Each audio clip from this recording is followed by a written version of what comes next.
Hi, Matthew Holmes here from Icon Practice Clinic Management Software. What we've got here today is the third videos in the sequence that we're releasing from our archive. In this one, we're talking about how you can actually go about managing patients who drop out of care, basically the best ways that you can do that, and how to optimize things so that they're more likely to return to your practice at a later stage rather than leaving, with a bad taste in their mouth or whatever. So that you're more likely to get them back to patients should they need care in the future. So I hope you find this useful. Hi, Matthew Holmes here from Clear Health Media.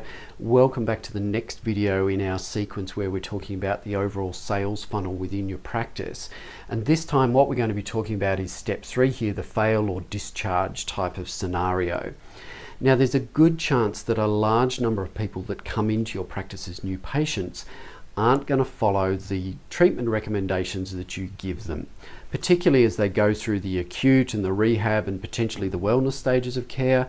And if you're not prepared to deal with that fact, you're potentially leaving people with a bad taste in their mouth, with negative baggage around your practice, and you really don't want to be doing that if you want that person to A, come back into your practice at a future stage, and B, to be referring other people to your practice. So what we want to do today is we want to talk about, well, how can you actually mitigate the potential damage that can occur when somebody drops out of care? Now, the first thing about this is that you have to remember that people, when they come in and they sit down with you in their initial report of findings and so on, and you sort of outline the course of care and they say, oh yeah, that's great, doc, no worries, I'd love to do that.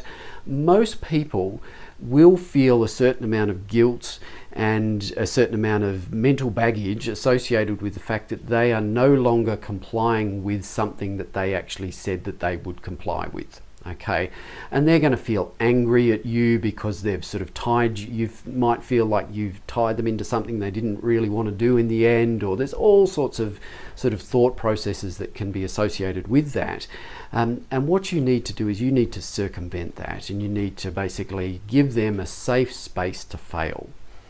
So the way that I would recommend you do this is that when you have somebody who drops out of care for any particular reason, I would send them a letter which says something like, hi, Mrs. Bloggs, thank you very much for coming along to the practice. We've really appreciated having you in here. Your smiling face has been something we would look forward to every time you come in, or something like that. We notice, however, that you haven't attended for your last visit. We understand that things come up in life and things can get in the way. If, however, you didn't mean to drop out of care and things have just been too busy, give us a call on this number and we can get you booked back in. Otherwise, we understand that our care doesn't always suit people all of the way through the process. If you need us in the future, we're here and we'd be more than happy to hear from you. Sincerely, Joe Bloggs, healthcare practitioner, whatever. Okay, so that's just a rough thing just off the top of my head as to what you would send out to people. Obviously you'd need to edit it for your particular situations, but it gives you a bit of an idea. Some people actually recommend that you handwrite these letters. My handwriting's atrocious, as you can tell, so I don't actually tend to do that. I type them and sign them. But if you want to handwrite them, then it gives an even more personal touch. You could do a phone call. I wouldn't delegate this sort of thing to your receptionist. I really think your practitioners need to be doing this, just because it is much better from the patient's point of view, gives a much more personal touch.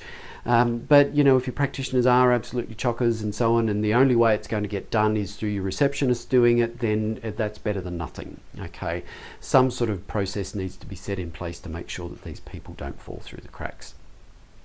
The other thing you should do is that those people who don't actually drop out of care but reach a stage where you're actually discharging them from your office, you need to be doing a similar thing where basically you're sending them a letter saying, look, it's been a real delight to have you in the practice. Thank you very much for following our care recommendations. If you know anyone else who could potentially be helped by the type of care that we do, please do recommend them to us.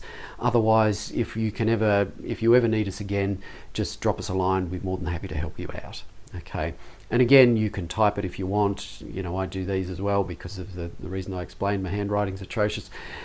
Or you may actually want to handwrite them, which would make them even more personal, etc., etc. So that's another way that you could do this.